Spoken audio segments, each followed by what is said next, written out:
Quando eu recebi a pergunta da minha amiga sobre o devocional, eu lembrei das situações que eu vivi, onde eu busquei a sabedoria em Deus. E como eu disse no vídeo anterior, foi algo que eu aprendi com a minha melhor amiga. O hábito de fazer o devocional, o hábito de ler a Bíblia, é um hábito que eu criei nos últimos meses, eu diria, com frequência.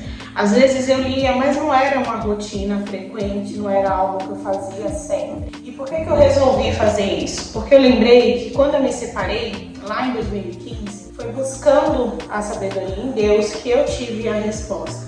E hoje eu enxergo claramente que foi a melhor resposta. Às vezes a gente precisa sentir, às vezes a gente precisa sofrer, para buscar a Deus. E foi isso que aconteceu comigo. Foi no momento onde a minha vida mudou de cabeça para baixo. Eu nunca imaginava que eu fosse me separar, que eu fosse viver tudo que eu estava vivendo naquela época e me sentindo muito perdida. E tendo crescido em uma família muito religiosa, eu lembrei da fé da minha mãe, eu lembrei do quanto minha mãe precisou ser forte para criar os 9 filhos, depois dois irmãos meus faleceram, para enfrentar a perda dos filhos. E eu falei, vou voltar a frequentar a igreja. E aí, esse ano foi um ano que eu resolvi, 2023, dar uma virada de chave na minha vida. E aí eu lembrei, dizem que a gente é a média das pessoas que a gente mais convive. E eu lembrei dos ensinamentos da minha mãe. Eu lembrei de todos os conselhos da minha melhor amiga. E eu falei, eu vou buscar isso, eu quero sentir isso, Eu quero ter essa fé, mesmo com tudo dando errado, você continua acreditando, você continua confiando, você continua entregando. E aí foi quando eu passei a criar o hábito de fazer o devocional. Quando a minha amiga me perguntou, eu dei a minha opinião e eu confesso que eu não tenho caderno, livro, devocional, não sei como funciona. E eu disse pra ela, eu faço devocional lendo a Bíblia.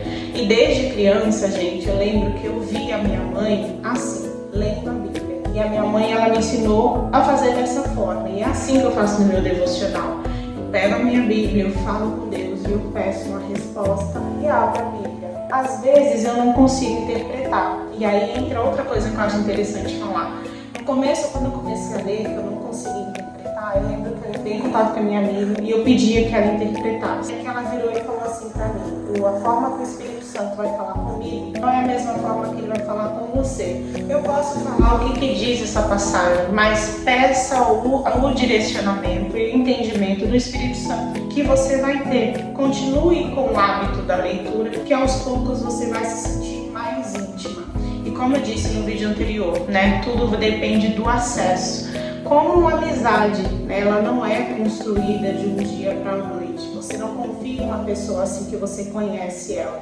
Às vezes a gente sente, vivemos de um mundo espiritual e sentimos quando a pessoa tem uma energia leve, quando a pessoa é leve, quando a pessoa te transmite paz, a gente pode sentir. Mas não é de uma hora para outra que a gente vai confiar e contar um segredo, por exemplo.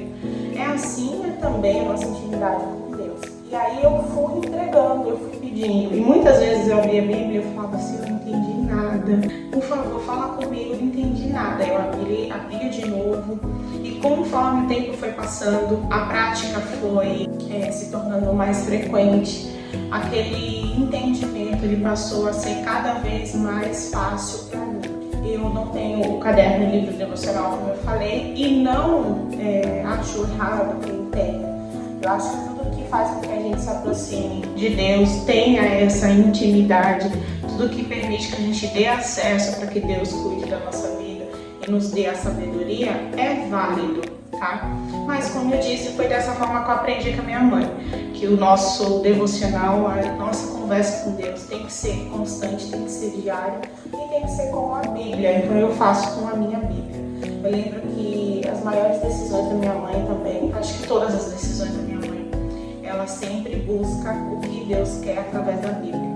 Quando a gente veio embora de Sergipe para Santos, ela contou para mim, tem poucos meses, que ela lia, abria a Bíblia e quando ela pedia direção para este assunto, sempre caía na mesma passagem. E aí foi onde ela teve a confirmação de que ela deveria sim vir para Santos, que ela deveria sim largar tudo lá em Sergipe e vir para cá.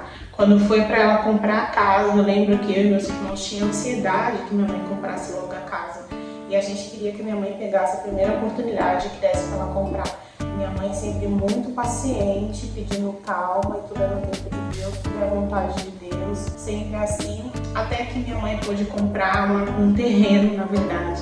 E nesse terreno, todos os meus irmãos puderam comprar suas casas e sair do aluguel e cada um passou a ter sua casa própria. Ou seja, foi no momento certo, foi no momento que Deus mostrou para ela que deveria ser. E aí todos os meus irmãos passaram a ter sua casa própria. Eu entendi, principalmente esse ano, e é muito engraçado que algumas vezes, eu até comentei isso com minha amiga, era como se alguém estivesse falando comigo.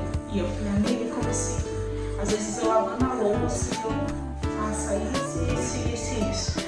E isso eu só passei a sentir quando eu, de fato, entreguei. Eu falei, Senhor, Tu és o dono da minha vida, eu te dou permissão. Me conduza, me guia e me dá a sabedoria e entendimento de tudo que o Senhor quer que eu viva. É fácil, não é? Difícil porque a gente passa a enfrentar muitas batalhas quando a gente toma essa decisão. O inimigo ele vem com força para nos atacar, né? Mas é aí onde a gente tem que se manter mais forte. A batalha espiritual ela se torna ainda maior, né? Porque você está vivendo o melhor que você pode viver na sua vida, que é o que Deus quer. Então o inimigo ele vai se levantar. Mas é aí onde você deve se manter firme, onde você deve se manter forte e onde você deve continuar. E uma coisa que a minha amiga falou recentemente, minha mãe sempre fez e faz isso, que minha mãe é viva, graças a Deus, é em tudo dar graças. Minha mãe, ela me ensinou também isso. E engraçado que esses dias eu lembrei de quando eu tinha pouco e eu era feliz e eu agradecia. E há um ano e pouco atrás, eu tinha muito mais do que eu tinha e eu passei a não ser uma pessoa tão grata, na minha opinião. E aí eu fui perdendo algumas coisas. E aí recentemente eu lembrei, tudo que eu estou vivendo é Deus me ensinando de que eu já não tive nada, nem metade do que hoje eu tenho, mas eu era grata. Então entra aquela passagem, né? Eu era grata no pouco, Deus me confiou mais. A partir do momento que eu comecei a ter mais, eu passei a se tornar não grata. E aí Deus ele não tira, mas aí talvez ele tenha me permitido ter esse ensinamento para que eu volte a ser uma pessoa mais grata. Então em tudo agradeça, né? Hoje, por exemplo, quando eu estava comendo, falei, Senhor, muito obrigada. Talvez hoje alguém gostaria de ter só o que eu estou comendo. Então é isso.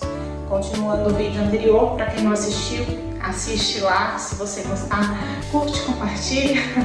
Ainda me familiarizando com essa plataforma, mas cada vez mais gostando de compartilhar um pouco do que eu sinto, do que eu vivi e do que eu estou vivendo com vocês.